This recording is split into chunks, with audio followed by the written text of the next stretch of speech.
Hey y'all, what is up?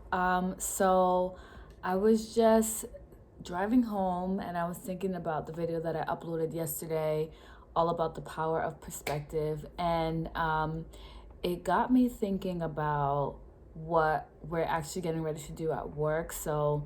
I work in education, and as part of being like leadership in the school, we have to lead professional development sessions and those sorts of things. And so as we're gearing up to lead our next one, we're gonna start. We're going to be teaching, not teaching, but we're going to be discussing where our belief systems come from, how they're formed, and how those formations ultimately inform how we move and navigate within the world. And so, one of the things that, or one of the tools or resources that we use when we have those conversations is the ladder of inference. And if you have engaged in any sort of like DEI work, DEI meaning diversity, equity, inclusion, you've probably heard of this before, but I think it's really beneficial for us to think about, and it just ties really nicely into our discussion from yesterday, right? About really being able to shift your perspective. But I think in order to do that, we really have to come to a place of understanding how those thoughts and ideas are formed in the first place, right? We have to shift and we have to move because we have to unlearn, we have to relearn how to think in the correct way, how to perceive things in the correct way, right? And so, in order to do that, let's first start by understanding our own subconscious minds, right? If you know me, you know I love neuroscience, I love the brain, I'm a geek, I'm a nerd, I'm all of the things, and I accept it. But yeah, so let's think about our brain. Let's think about our thinking, okay? Because we need to rethink how we think, right? In order to learn and grow, a lot of times the first step is you have to unlearn. You have to undo a lot of the ways that you've been conditioned to think, and those are largely formed by, the values, the belief systems that you've been reared with, right? It was your parents, it was your environment, it was society, it was, whatever it is. And not to say that all of those things are wrong. However, sometimes when we don't take time to really unpack and extrapolate like why and how and when these things formed, then we won't really be able to get to that level of full transformation, as we were talking about yesterday, right? So, ladder of inference, right? So the ladder of inference, it influences our subconscious mind. And if you want to imagine an actual physical ladder, right, it is the ways in which thoughts and ideas enter and exit our mind and what we do with those thoughts and ideas, right? And so if you think about the rungs, right, of a ladder, as you go up, it's building in the formation of those thoughts and minds until ultimately they can become kind of set in stone, right? So we have to really be careful of how we are understanding and how we're taking in information, right? So the first rung is just basically like your not roar, your raw, my Rhode Island accent's coming out, your raw experience, right? So it's the raw data that you're getting, right? That's the first rung. You don't really, you're not making sense of anything yet. It's just, you're just collecting data, right? You see something, you see, it's like you see it, happen. And so your mind is just collecting that data, right? It is the raw data, it's the observations, right, of our experiences, okay? But on the second rung, this is when it starts to actually mean something, right? Because now we're starting to filter, right? So we're filtering specific information, but it's based on It's based on your tendencies. It's based on your preferences. It's based on your belief systems. It's based on your value systems. It's based on the ways that you've been conditioned to think and learn and move about in the world, right? So we're filtering, but the filter itself is not always fully trustworthy, right? Because it's coming from someplace there, it has roots somewhere else, right? And so if those roots aren't planted and they're not grounded in good soil, what grows from that is not going to be good fruit, okay? It's going to be some strange fruit that's going to grow. Okay, so we have the raw data and observations, first rung. Then we have us filtering, right? But that filtering is done through our personal preferences, our tendencies, our beliefs, and our value systems, okay? Okay, now as we move up, okay, we get the raw data, we get the filter. Now we assign meaning, right? So we take the raw data, we're filtering because this is what our brain is doing. It's tabulating, it's computing, it's doing all of those good things. And then poop, now it's starting to spit out things. It's assigning meaning. Oh, I saw this, okay, and based on my life experience, that has usually meant that. So I can conclude, oh, maybe this might mean this, right? I'm starting to assign meaning, okay?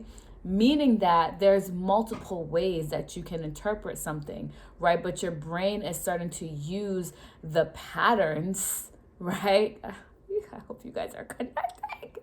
Do not be conformed to the okay, let me stop. Okay, so now you're starting to form, or it's starting to use the patterns in which you've made sense of things in the past to start to assign meaning, right? So this is you're interpreting now this information. You've taken the data, you've filtered, and now you are making interpretations or, assumptions, right? You're assigning meaning, okay? Which brings us to the next rung, which is assumptions, right? You are developing those assumptions based on your interpretations, right? So what you're starting to assume, right, is not necessarily the truth. Not to say that everything that you take data in and that you start to interpret is wrong. However, we have to question, we have to interrogate that, because a lot of it is formed from, like I said, from another place. It's formed from your preferences. It's formed from your past experiences. So for example, if you've always experienced negativity, you can interpret situations automatically as negative just because that's what you've been used to, right? For you doesn't mean that that's what is happening, but for you, that's what you've experienced in the past, so you can easily make that assumption. I hope you're following, okay? Right? So now we start to see a blurring of the lines, right? You're trying to distinguish between, this information and what's truth, right? What is the story? What is the story that I'm assigning to it, right? But those lines start to be blurred as you make these assumptions, okay? So from the assumptions, now we're moving up. Now we are making conclusions, right? So you form a conclusion now based on those assumptions, okay? Again, what you conclude may be correct, but it may also not be correct, right? Because now it's really based in our emotions. Now we're having an emotional reaction to what is taking place, okay? So you take what happened, you take the raw data and the observations, you're filtering through that information, you're assigning meaning, you're interpreting the information. Those interpretations are now leading you to make an assumption, and now that assumption is causing you to form a conclusion, Okay, so after you get to this conclusion, you have this emotional reaction, right? Because you've concluded XYZ from this situation, from this experience, from this circumstance. And now you start to adjust. You're adjusting your beliefs. Okay, if that is what it is, then oh, this must mean that, or this person is this, right? You're adjusting, you're making those adjustments, right? And then based on those adjustments, in the last and final rung, you take action based on those adjusted beliefs. So that adjustment period is probably one of the most important, because if you make the correct adjustment in that time, then when you take action, you move in the correct way, right? But if you're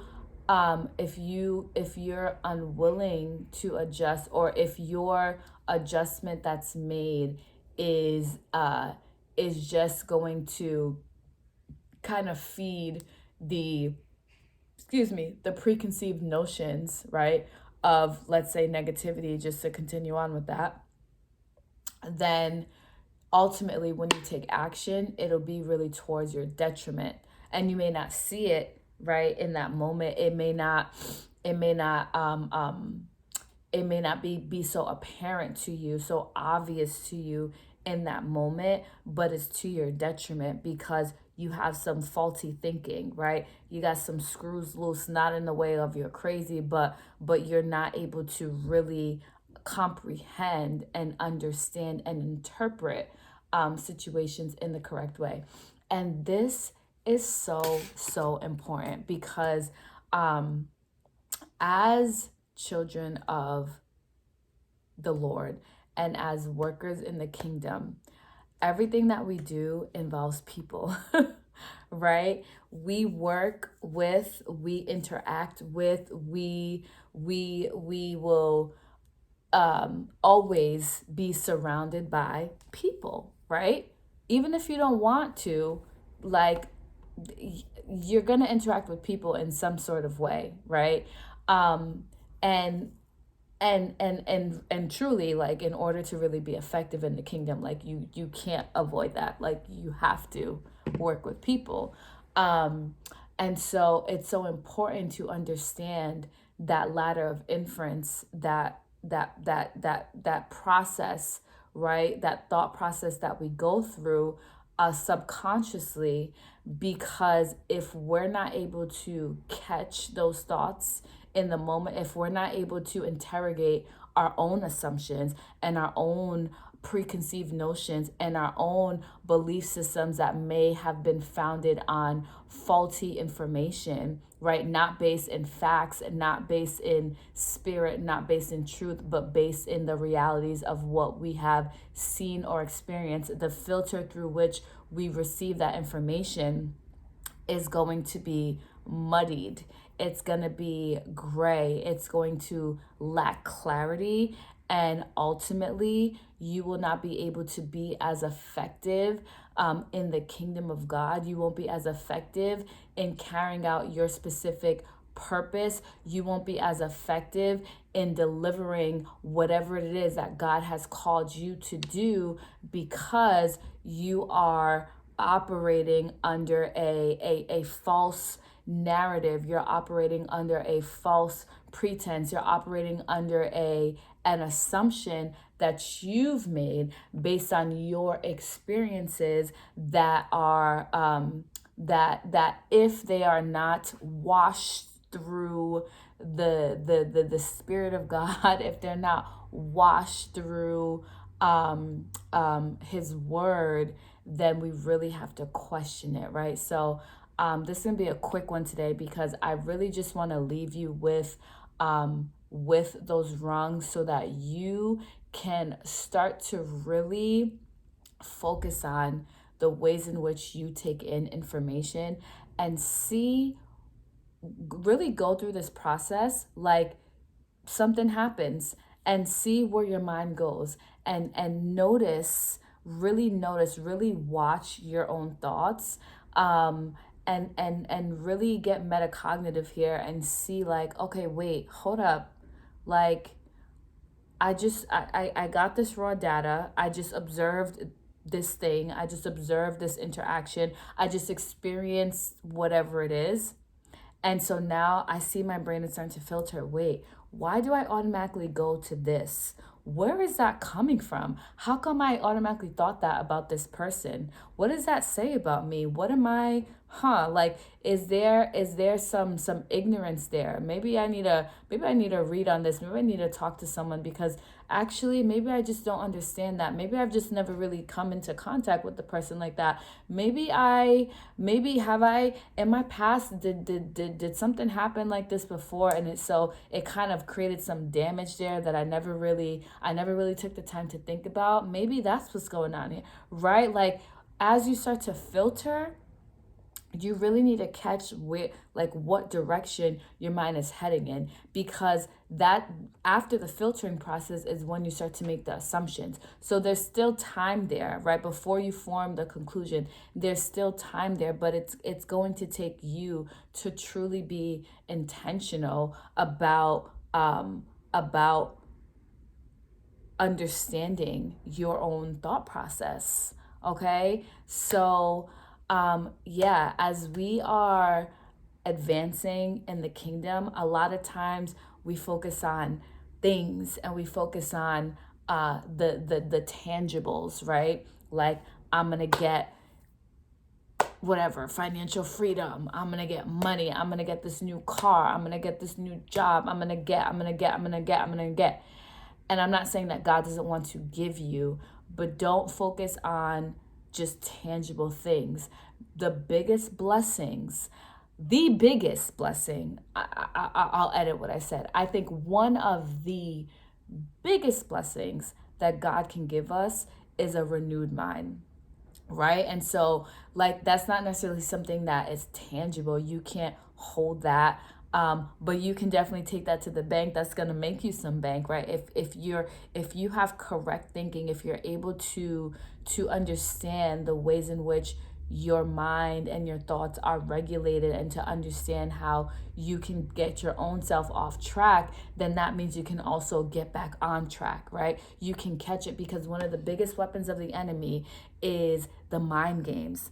And he will do everything in his power to try to confuse us, to try to create doubt and fear and all these things, because he plants seeds here, right? Or he notices the patterns in which you've operated for years, and he's watched you. And so he knows, I just need to do this thing. I just need to let them see this thing, because I already know they're going to start to interpret it in this way. They're going to make these assumptions. They're going to then form these conclusions, and they're going to take action in this way.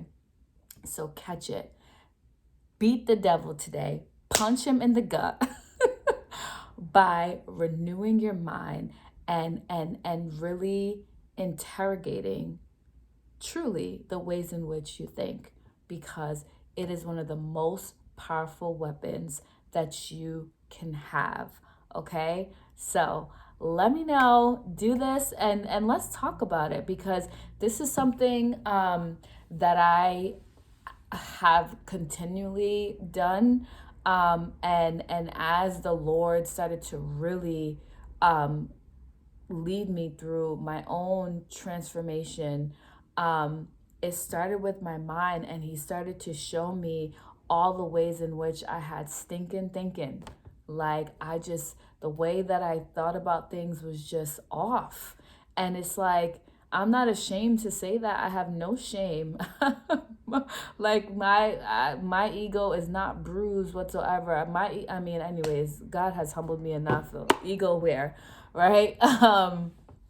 But yeah, he really showed me the ways in which, like, I was standing in my own way because of the ways in which I was interpreting certain experiences and situations and circumstances. And so it is, like I said, it is a gift, it is a treasure to be able to catch those things in the moment, because you can then get yourself out of that, of those thoughts. And it's so important, because, like I said, it is your subconscious mind. So we are not always conscious of it. We are not always aware of it, right? But as we start to see the ways in which we're moving in the world, if there are certain things that God starts to highlight and pinpoint, and I pray that he's doing it even as you're listening to this, then really start to reflect on those situations, and always, always, always seek the Lord for guidance. Like, go to him, pray about these areas, because he will lead you. He has a specific program designed for you to help you to just improve, right, in all ways, right? But it starts here. It starts in the mind, okay? Because he wants to make you a new creation, and he's able. He's more than able, but you have to do the work, starting with this, your precious mind. All right, y'all. So I hope that is helpful, and I'll catch you in the next video. Peace.